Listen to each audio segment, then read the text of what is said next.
في بداية السبعينيات من القرن الماضي دخلت دول المغرب العربي في سياسة المحاور والتحالفات الثنائية بدل العمل الجماعي. فتونس وليبيا أعلنتا في شهر يناير كانون الثاني عام 1974 وحدة اندماجية بينهما سرعان ما تنصلت منها تونس في السنة نفسها، وهو ما أدى لاحقا إلى ما يشبه الحرب الباردة بين البلدين، حيث تنتعش العلاقة تارة وتتوتر تارة أخرى. ثم قامت تونس والجزائر بتوقيع اتفاقية الأخوة والتعاون في شهر مارس آذار من عام 1983، والتحقت بهما موريتانيا. وقد نظرت الرباط وطرابلس بعين الشك لهذا التحالف، وردتا بتأسيس الاتحاد العربي الإفريقي في شهر أغسطس آب من عام 1984 في مدينة وجدة المغربية، لكن سرعان ما تفكك هذا الاتحاد عام 1986. وفي 17 من فبراير شباط عام 1987 شكل تأسيس اتحاد المغرب العربي بمراكش خطوة نوعية في مسار الوحدة المغاربية، وعقدت آمال عدة على ذلك، خصوصا أنه جاء بعد معاناة شعوبه ودوله من سياسات المحاور الثنائية المتصارعة على الزعامة طيلة عقدي الستينيات والسبعينيات من القرن الماضي.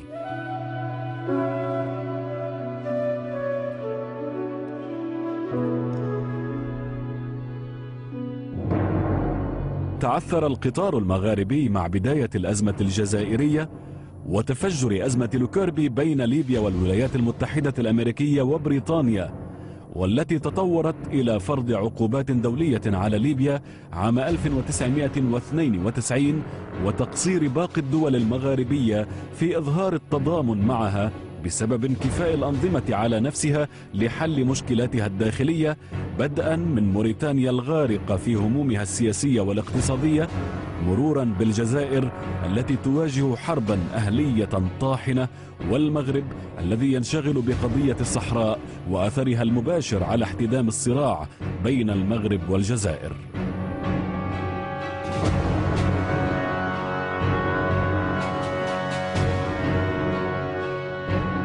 إن أهم عوائق التقارب الحقيقي والتعاون الفعلي على طريق التكامل والاتحاد المغاربي تتمثل بمشكلات السيادة الوطنية على بعض المناطق، وقد كانت هذه المشكلات من آثار المرحلة الاستعمارية، فقد ورثت البلدان المغاربية حدودا متفجرة بفعل التقسيم الاستعماري.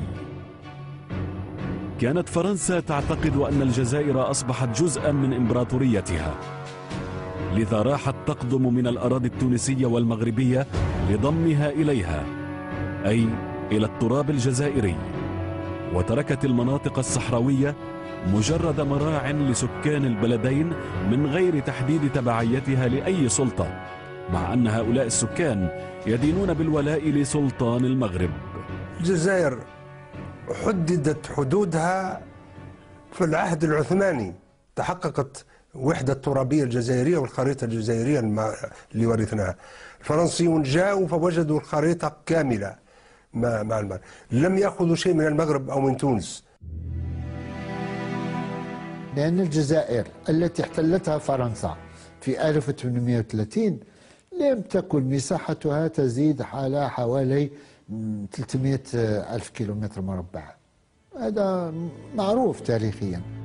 كانت فرنسا قد أبرمت اتفاقية لالا مغنية حول الحدود مع المغرب بتاريخ 18 من مارس آذار عام 1845، وتضمنت 7 نقاط رئيسية ويمكن تلخيصها على الشكل التالي: ستبقى الحدود كما هي وكما كانت سابقا بين المغرب وتركيا بدون تعديل، ولا يمكن لأي دولة أن تقوم بأعمال إنشائية على الهوامش الحدودية، كما لن يكون هناك أي تحديد لهذه الحدود بالحجارة. قام المفوضان بترسيم الحدود بواسطة الأماكن التي تعبر من خلالها، كما لو أنها خط مرسوم عبر الجبال والوديان حتى الصحراء جنوبا والمتوسط شمالا، فكل ما هو جهة الشرق تابع لفرنسا، وما هو من جهة الغرب تابع للمغرب. حدود بين الجزائر وتونس وليبيا وبين الجزائر والمغرب كانت قائمة منذ 1500، وجاء الفرنسيون فثبتوا هذه الحدود لا أكثر ولا أقل. لم يخلقوا حدودا، لم يأخذوا شيئا من هذا ويضموه إلى ذاك. هذا واقع تاريخي. فرنسا منذ 1830 وهي تقتطع أطرافا من شرق المغرب وضمها إلى ما كانت تعتبره جزائر فرنسية خالدة. وما إن أخذت بوادر استقلال المغرب تلوح في الأفق حتى تقدمت فرنسا بعرض إلى المغرب تقترح عليه إرجاع ما اقتطعته من ترابه وألحقته بالأراضي الجزائرية مقابل تخليه عن الثورة الجزائرية. رفض الملك محمد الخامس العرض والمقترحات الفرنسية، وفضل التفاهم مع قادة الثورة الجزائرية على أساس تعهد خطي موقع من طرف السيد فرحات عباس بوصفه رئيس الحكومة الجزائرية المؤقتة. ومما جاء في هذا التعهد إن الحكومة المؤقتة للجمهورية الجزائرية تعترف من جهتها أن مشكلة الأراضي التي أقرت فرنسا حدودها بصفة جائرة سيتوصل إلى حل في شأنها عن طريق المفاوضات بين حكومة المملكة المغربية وحكومة الجزائر عندما تحصل الجزائر على استقلالها. إن المفاوضات بين جبهة التحرير الوطني والملك محمد الخامس كانت تنص على أن يتم تعليق قضية الحدود حتى تحصل الجزائر على الاستقلال. بين الثورة الجزائرية والمغرب خاصة في قضية الحدود كانت صعوبات عديدة. في فترة الكفاح المسلح مسكوت عليها لأننا إذ ذاك قررنا السكوت عليها حتى لا يستغلها العدو. أثناء انعقاد مؤتمر طنجة سنة 1958 تحدث السيد عبد الحميد مهري الناطق باسم الوفد الجزائري بخصوص الحدود الجزائرية المغربية، أدلى بتوضيحات مهمة جاء فيها.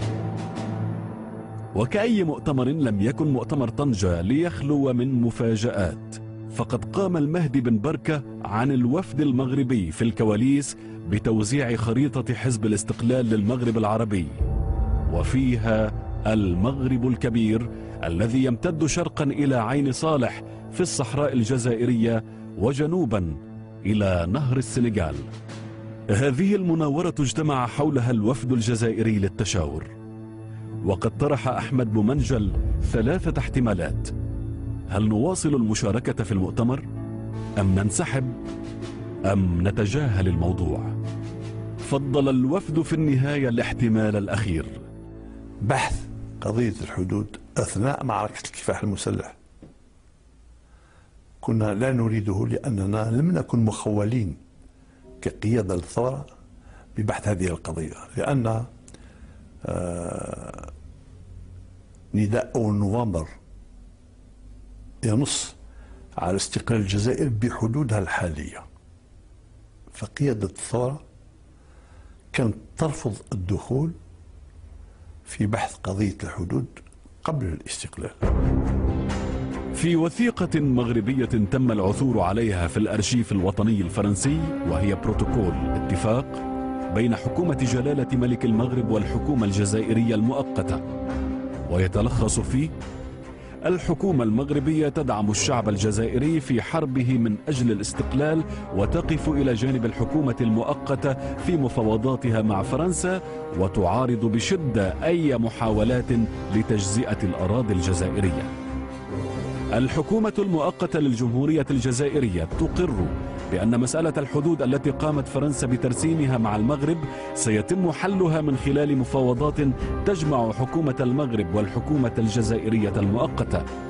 وقع على هذا الاتفاق جلالة الملك حسن الثاني ملك المغرب، وعن الحكومة الجزائرية سعادة فرحات عباس رئيس الحكومة المؤقتة بتاريخ 6 يوليو تموز عام 1961.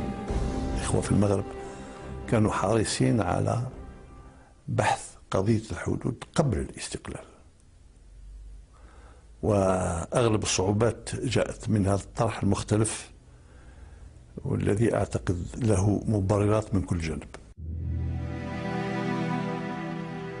المغرب رفض عرضا من جانب الفرنسيين لتسوية هذه المسألة مع فرنسا، ولكن هم فضلوا، المغاربة فضلوا أن يقوموا بتسوية هذا الموضوع مع الجزائر الشقيقة حينما تنال استقلالها. استمرار التفاوض مع فرنسا على ضبط الحدود بين الجزائر والمغرب يعتبر اعتراف لفرنسا بالسيادة على الجزائر، وما كنا نرفضه.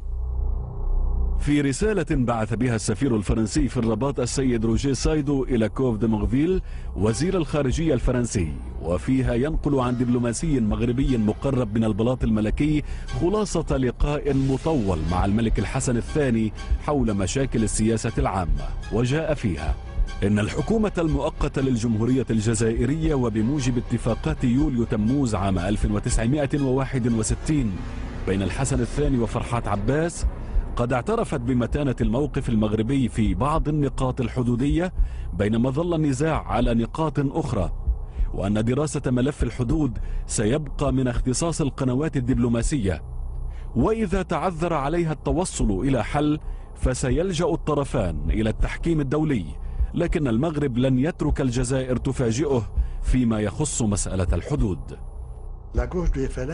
كان جناح اليسار في جبهة التحرير الوطني قد خطط